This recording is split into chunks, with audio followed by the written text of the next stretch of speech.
Assalamualaikum warahmatullahi wabarakatuh. Waalaikumsalam warahmatullahi wabarakatuh. Sebelumnya terima kasih kepada Ibu yang telah meluangkan waktunya untuk melakukan wawancara pada hari ini. Perkenalkan, nama saya Intan Pertiwi, biasa dipanggil Intan. Saya mahasiswa PPKN dari Universitas Negeri Padang. Di sini saya melakukan penelitian terkait dari mata kuliah saya, yaitu penelitian metode kualitatif, Bu. Nah, di sini saya akan mengajukan beberapa pertanyaan terkait upaya guru PPKN dalam menanamkan karakter tanggung jawab dan kepedulian siswa sebagai manifesti Civit Virtue di SMA Negeri 8 Padang. Nah, sebelumnya boleh tahu Ibu nama dan jabatan Ibu di sini? Nama Ibu Nova Novita, jabatan Ibu sebagai guru PPKN di kelas 10 dan 12. Baik Ibu, di sini Intan mau nanyakan 5 pertanyaan Ibu. Nah, pertanyaan pertama itu bagaimana strategi atau pendekatan yang Ibu gunakan dalam menanamkan karakter tanggung jawab siswa di dalam maupun di luar pembelajaran PPKN, Bu? Ya, kalau bagi Ibu sendiri, khusus di guru mata pelajaran saya PPKN, saya mulai dari pembiasaan, keteladanan, mulai dari disiplin mengenai kehadiran, tugas, deadline tugas harus sesuai dengan deadline yang ditentukan. Setelah itu di saat pembelajaran proses berlangsung juga tidak boleh keluar masuk, harus menghargai sebuah proses PBM berlangsung di sekolah di dalam. Setelah itu siswa juga diajak untuk bagaimana cara menimbulkan rasa empati, menerima saran dan kritik dan saran teman, saling menghargai teman yang lain, tidak ada saling membuli. Misalnya ada kekurangan temannya, tidak ada yang saling membuli satu dengan yang lain, tapi saling mensupport satu dengan yang lain. Dengan begitu mereka dengan yang lain itu merasa nyaman di dalam kelas dan merasa asik dalam mengikuti pembelajaran PPKN karena suasananya yang kondusif. Kita kondusifkan dulu suasana di kelas itu, bagaimana trik-trik kita untuk menanamkan nilai-nilai karakter mulai dari awal. Kita memulai pembelajaran itu harus dimulai dengan mengucapkan dulu basmalah. Setelah itu baru kita ambil absen. Setelah ambil absen punya etika dalam menjawab, tidak asal saja gitu. Nah, terus kalau di luar menurut saya, kalau saya lebih memperhatikan dari lingkungan, tentang kebersihan, tiket kelas, terus bagaimana mereka menjaga fasilitas sekolah, bagaimana mereka apabila dia berjalan di lingkungan sekolah itu, di lingkungan kelas, baik di luar maupun di dalam kelas, terdapat sampah yang pertama sekali yang saya lakukan adalah mengajak mereka untuk membuang sampah pada tempatnya sesuai dengan tempat yang disediakan di sekolah. Nah, bukan berarti kita menanamkan karakter itu bukan serta-merta hanya untuk dia saja, tapi kita juga sebagai guru harus sebagai sosok tauladan, sebagai contohkan ke diri kita dulu bagaimana kita apabila kita nampak sampah kita mungut atau tidak gitu kan. Kalau sudah dicontohkan ke diri kita disiplin, misalnya seperti kita masuk jam 10.40 sementara kita masuknya 10.50, berarti itu percuma aja disiplin yang kita terapkan. Makanya kita harus menerapkan itu mulai dari diri kita. Konsekuensi dari diri kita dulu, terapkan disiplin. Misalnya ibu masuk jam 10.40, kalian harus berada di dalam. Di saat ibu berada di dalam, ibu tidak menerima kalian lagi masuk di dalam proses pembelajaran PKN.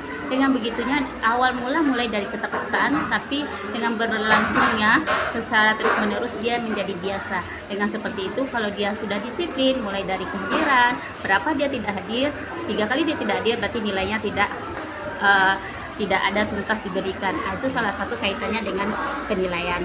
Mereka akan ada sebuah penghargaan tersendiri bagi dirinya. Baik, Bu. Mungkin untuk pertanyaan yang kedua itu mengenai bagaimana Ibu sebagai guru PPKN itu menanamkan Tadi kan karakter tanggung jawab, Bu. Sekarang karakter tentang kepedulian siswa, baik itu sesama temannya maupun sesama lingkungannya ataupun sesama dengan gurunya. Kalau kepedulian terhadap sesama teman tadi kan sudah Ibu bilang tadi, contohnya sudah Ibu singgung mengenai bully gitu kan. Kan sekarang meraknya kasus bully di lingkungan sekolah siswa. Ada aja masalah siswanya sedikit nanti dicanda gurauin gitu kan. Ada, kita harus memberi pandangan kepada siswa itu, tidak semuanya kita sempurna. Pasti ada kekurangan dan kelebihan kita masing-masing. Nah, teman kamu memiliki kekurangan itu, harus kita yang memiliki kelebihan dari situ, kamulah yang membantu dia dengan mengajak dia untuk diskusi. Terus lagian kalau mereka ada satu teman yang kurang, dia memberikan pendapat, tidak pula kamu cemoohkan, tapi harus dihargai, tidak semerta-merta pendapat dia tuh salah gitu kan. Dari sikap dia kan sudah ada rasa peduli dia dan sudah ada rasa ingin tahu. Kita menghargai pendapat mereka, tidak boleh menganggap pendapat orang lain itu tidak penting, kita aja yang penting. Itu salah satu, yaitu menimbulkan rasa empati kepada mereka. Bagaimana rasa empati itu? Kalau rasa empati sudah tumbuh di dalam dirinya, otomatis siswa itu dengan sendirinya seperti gotong royong dilakukan di kelas, dengan sendirinya secara spontanitas dia akan ikut serta melaksanakan kebersihan dalam kelas gitu, melaksanakan misalnya ada temannya yang sakit, dia akan tersentuh hatinya untuk saling menolong gitu. Rasa empati yang perlu kita terapkan ya mulai dari kita sebagai guru. Nah, setelah itu kita juga sebagai guru PKN kan ada juga gitu materi-materi yang kita kaitkan dengan contoh-contoh yang konkret mengenai realita yang terjadi pada kalangan remaja sekarang. Kan tadi telah diterapkan berbagai kayak upaya mengenai tadi karakter tanggung jawab dan kepedulian, Bu. Nah, ketika Ibu menanamkan karakter tersebut, apakah terdapat berbagai kendala ketika pelaksanaannya, Ibu? Ya, kendalanya mungkin dari ketidakhadiran siswa tadi kan, kendala kan tadi disiplin kan, kendalanya mungkin ketidakhadiran. Terus yang kedua tentang yang namanya kita sebagai guru kan bervariasi kan anak yang kita dapatkan dalam mungkin dari dukungan orang tua gitu kan, tentang di rumah Bu saya tidak disuruh seperti ini, di sini saya nggak disuruh, pendekatan persuasif saja kepada orang tua dan walas gitu. Itu aja kendalanya, mungkin ketidaksiapan anak untuk melakukan apa yang kita wajibkan di dalam pembelajaran kita. Tapi dalam kendala itu juga kita harus memiliki upaya. Apa sih kalau ada kendala ini, apa upaya kita? Ya kita lakukanlah pendekatan persuasif siswa ini tersebut. Bagaimana caranya? Ya dengan cara untuk menggunakan asesmen kita gunakan asesmen sama dia. Ternyata anak ini kan nampak sama dia. Disitulah kita menggunakan strategi pendekatan persuasif kepada siswa itu supaya kendala yang mengenai karakter tadi bisa terselesaikan dengan baik. Jadi Bu, pertanyaan selanjutnya kan tadi sudah dilakukan berbagai upaya, Bu, juga ada hambatan.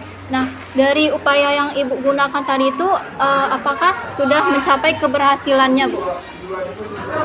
Dari upaya itu mungkin kita tidak mengharapkan keberhasilan itu 100%.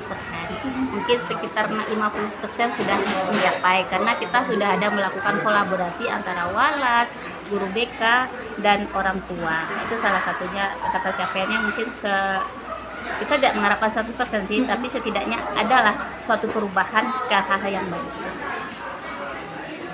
Mungkin untuk pertanyaan terakhir, Bu, apakah di dalam mengenai penanaman karakter tanggung jawab dan kepedulian ini ada di dalam RPP modul pembelajaran, Bu? Itu secara otomatis ya terintegrasi dalam tujuan pembelajaran kita. LKPD juga ada. Kita juga memberikan contoh-contoh yang tentang rasa empati, menimbulkan rasa empati. Kita bagian materi tentang budaya taat hukum. Kita sudah bisa merealisasikan tentang kehidupan disiplin sekolah, tentang aturan hukum. Sudah pasti itu semuanya terintegrasi dalam mulai dari modul sampai CP. Kita juga menuntut tentang nilai-nilai Pancasila. Di dalam nilai Pancasila itu kan perlu kita amalkan, implementasikan, contohnya seperti nilai ketuhanan. Itu bagian dari sebuah karakter. Kenapa nilai Pancasila itu bagian dari sebuah karakter? Salah satunya dia mengingat kepada penciptanya kan. Sholat itu bagian juga karakter, mengajak dia untuk beribadah gitu kan. menghargai pendapat orang lain juga bagian dari nilai-nilai Pancasila. Itu sudah pasti kalau di dalam pembelajaran modul ajar kita sudah ada terintegrasi yang penanaman nilai-nilai karakter itu.